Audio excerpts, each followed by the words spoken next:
नमस्कार, अपना उत्तर प्रदेश देख रहा मेरे साथ मैं हूं शंकर दत्त पंत। शुरुआत करते हैं खबरों की। त्रिस्तरीय पंचायत चुनाव के चौथे और अंतिम चरण के चुनाव के लिए राज्य निर्वाचन आयोग और पुलिस विभाग पूरी तरह से मुस्तैद दिखी। 17 जिलों में हुए चुनाव के लिए पोलिंग पार्टियां अपने अपने केंद्रों पर तैनात रही। इस फेज में कुल 19,035 मतदान केंद्र और 48,554 मतदान स्थल बनाए गए।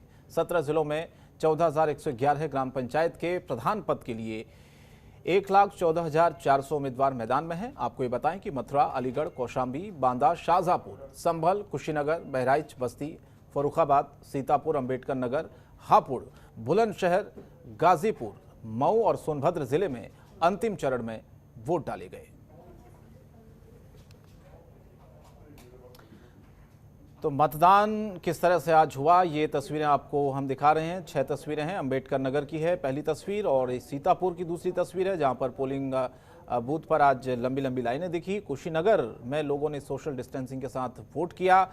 मऊ, बुलंदशहर और कौशाम्बी में भी पूरा पुलिस फोर्स के साथ ही तमाम जो मतदान कर्मी थे वहां पर पहुंचे हुए थे। और इसके साथ ही आपको बताएं कि पोलिंग बूथों पर पूरी सुरक्षा के इंतजाम के साथ साथ कोविड गाइडलाइंस का पालन किस तरह से करना है, ये सुनिश्चित प्रशासन ने किया था और उसके लिए व्यवस्थाएं भी आज की गई थीं।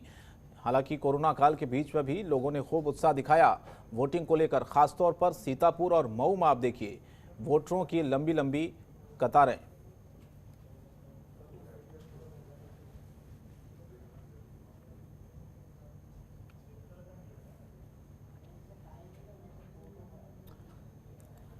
मुख्यमंत्री योगी आदित्यनाथ ने अपनी विधायक निधि से 1 करोड़ रुपए की धनराशि कोविड केयर फंड के लिए दान दी है। आपको बताएं कि उत्तर प्रदेश में लगातार कोरोना का गंभीर संक्रमण जारी है।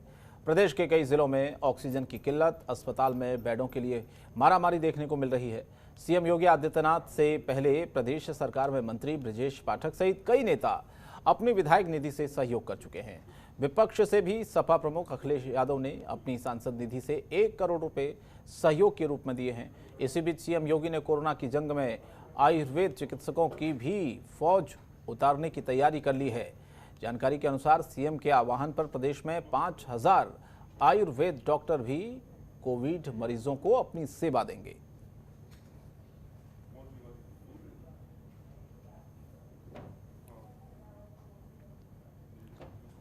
और यूपी में कोरोना का संक्रमण तेजी से फैल रहा है। सीएम योगी आदित्यनाथ ने एक बार फिर से कोरोना को लेकर टीम 11 के साथ एक बैठक की है और इस बैठक में सीएम योगी ने कोरोना के बढ़ते प्रकोप को लेकर कई निर्देश दिए। सीएम ने टीम 11 के साथ वर्चुअली बैठक में निर्देश देते हुए कहा कि लोगों की किसी भी तरह की परेशानी ना हो, इसके लिए प्रयास जारी रहें। कोरोना से छिड़ी जंग में सबको साथ मिलकर लड़ना होगा।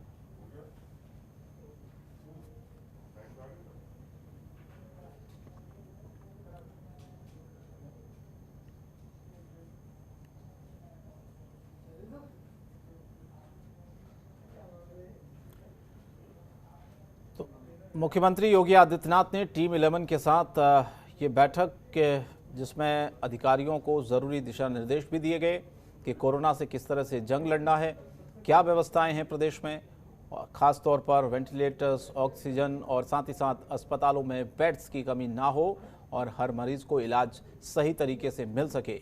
इसीलिए लगातार जो बैठकें हैं मुख्यमंत्री टीम 11 के साथ समय समय पर करते रहे हैं।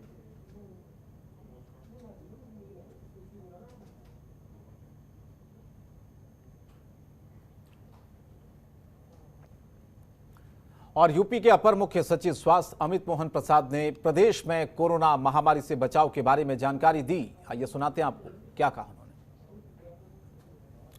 नए मामले सामने आए हैं। इसी अवधि में उपचारित होकर डिस्चार्ज होने वालों की संख्या 25,613 है। इस समय प्रदेश में एक्टिव इन्फेक्शन के केसेस की कुल संख्या 3,09,237 है। अब तक कुल मिलाकर 8,96,477 व्यक्ति पूर्णतः उपचारित होकर डिस्चार्ज किए जा चुके हैं। विगत 24 घंटों में कोविड संक्रमित व्यक्तियों में से 298 लोगों की मृत्यु हुई है। और वहीं अपर मुख्य सचिव सूचना नवनीत सहगल ने सीएम की बैठक के बारे में लिए गए फैसले और आदेशों के बारे में जानकारी दी। सुनाते हैं आपको क्या कहा नवनीत सहगल ने। हमें कोरोना की इस जंग में जितने हमारे योद्धा हैं उन सब से एक निरंतर वार्ता का क्रम और एक निरंतर सुझाव प्राप्त करने का क्रम लिया गया है, ताकि प्रदेश में सभी नागरिकों के लिए इस बीमारी से लड़ने के लिए सभी समुचित आवश्यक इंतजाम किए जा सके, सभी व्यवस्थाएं किया जा सके। सबको सलाह ले, सबकी सलाह के साथ एक टीम भावना की तरह से हमारे चिकित्सक, हमारे आयुष, हमारी निगरानी समितियां, हमारी ऑक्सीजन की व्यवस्था में लगे हुए लोग, हमारे दवाओं की व्यवस्था में लगे हुए लोग, सबको इकट्ठा करके एक टीम की तरह से एक कार्य करके इस पूरे अभियान को आगे बढ़ाया जा रहा है।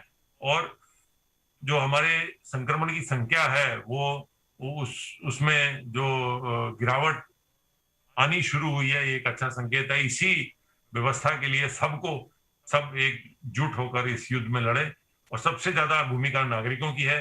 आप अपना स्वयं ध्यान रखें, अपना मास्क का उपयोग करें, हाथ धोते रहें, भीड़ भाड़ में ना जाएं और संक्रमण होने पर आप अपना ऑक्सीजन मॉनिटर करें।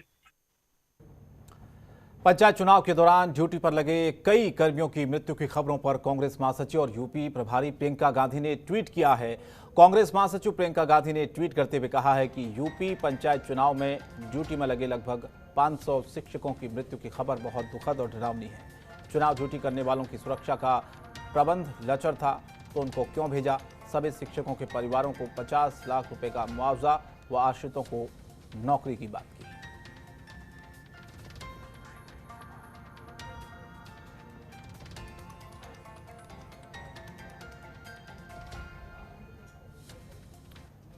और वहीं सपा प्रवक्ता अनुराग भदौरिया ने बीजेपी एमएलए केसर सिंह गंगवार के निधन पर योगी सरकार पर हमला बोला और कहा कि सरकार कोरोना को काबू करने में फेल साबित हो रही है। कोरोना काल में उत्तर प्रदेश की हेल्थ व्यवस्था की हालत यह है कि बरेली के विधायक केसर सिंह गंगवार जी कोरोना से पीड़ित थे। उन्होंने हेल्थ मंत्री को केंद्र में चिट्ठी लिखी कि मेरी मैक्स हॉस्पिटल में भर्ती करा दिया जाए, मेरा इलाज करा दिया जाए, मैं पीड़ित हूं कोरोना से। उनके बेटे ने फेसबुक पे लिखा कि मैंने कई बार मुख्यमंत्री दफ्तर में फोन किया लेकिन किसी ने फोन नहीं उठाया। मदद मिलते मिलते इतनी देर हो गई कि अंततः उनकी कोरोना से मौत हो गई। सोचिए उत्तर प्रदेश में जब विधायक के साथ ये हाल है तो सोचिए आम जनता का हाल क्या होगा। आम जनता किस तरह से परेशान है, किस तरह से भटक रही है, किसी से नहीं छुपा है। और उत्तर प्रदेश के मुख्यमंत्री जी कहते हैं उत्तर प्रदेश में किसी बात की कोई कमी नहीं है, उत्तर प्रदेश में सब चंगासी। और यूपी में कांग्रेस के प्रदेश अध्यक्ष अजय कुमार लल्लू ने एक बार फिर से बीजेपी सरकार पर निशाना साधा। अजय कुमार लल्लू ने कोरोना को लेकर फिर से सरकार को घेरा। आइए सुनाते हैं आपको क्या कुछ कहा अजय कुमार लल्लू ने। जब आप विधायकों को उपलब्ध नहीं करा पा रहे हैं, आम जनमानस को उपलब्ध नहीं करा पा रहे हैं, बेड नहीं, ऑक्सीजन नहीं, फिर भी झूठे आंकड़े, झूठे दावे प्रस्तुत करके घमंड के साथ बात कर रहे हैं, थोड़ी भी लज्जा नहीं बची है मुख्यमंत्री जी? आखिर आप उत्तर प्रदेश को ले जाना कहां चाहते हैं? क्यों नहीं दवाई का इंतजाम किया, क्यों नहीं बेड का इंतजाम किया, क्यों नहीं ऑक्सीजन का इंतजाम कर पाए?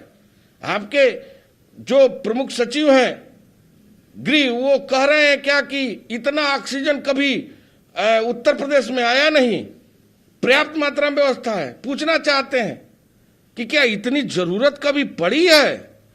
आज जरूरत है जहां सरकार को ऑक्सीजन प्लांट पिछले समय में क्यों नहीं चालू हुआ?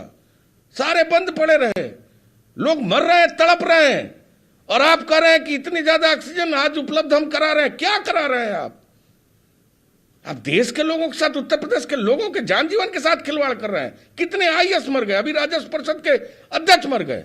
कौन होगा उनका जिम्मेदार? कौन उनके परिवार को देखेगा? और यूपी में पंचायत चुनाव में लगे ड्यूटी के दौरान हुई शिक्षा मित्रों की मौत पर राजकीय शिक्षक संघ ने दुख जताया है। बताएं कि चुनाव ड्यूटी के दौरान शिक्षा मित्रों की मौत हो गई थी, जिसे लेकर राजकीय शिक्षक संघ ने सरकार से परिजनों को आर्थिक मदद देने की अपील की है। साथ ही राजकीय शिक्षक संघ ने 2 मई को होने वाली मतगणना में भी ड्यूटी न लगाए जाने की मांग की है।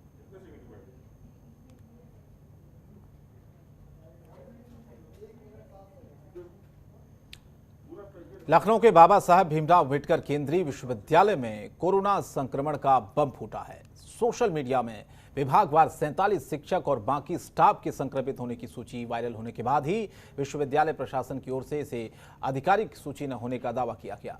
विश्वविद्यालय की प्रवक्ता रचना गंगवार ने इस सूची का भले ही खंडन किया हो, लेकिन विश्वविद्यालय में संक्रमण से कई शिक्षक और उनके परिवार परेशान हैं।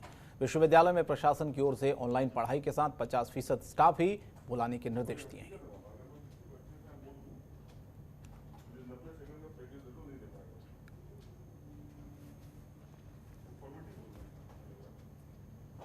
और रायबरेली में अब कोरोना के मरीजों को राहत पहुंचाने की कवायद शुरू हो गई है। डीएम वैभव श्रीवास्तव ने 2 प्राइवेट नर्सिंग होम में कोविड मरीजों की भर्ती करने की मंजूरी दी है।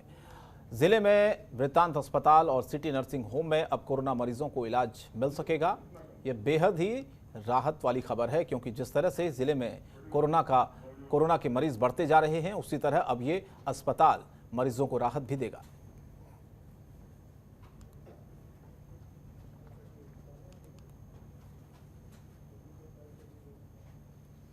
और गाजियाबाद के निजी अस्पतालों का एक खेल एसडीएम ने उजागर किया है। एसडीएम आदित्य प्रजापति की टीम ने एक निजी अस्पताल में छापा मारा और दवाओं के स्टॉक का निरीक्षण किया।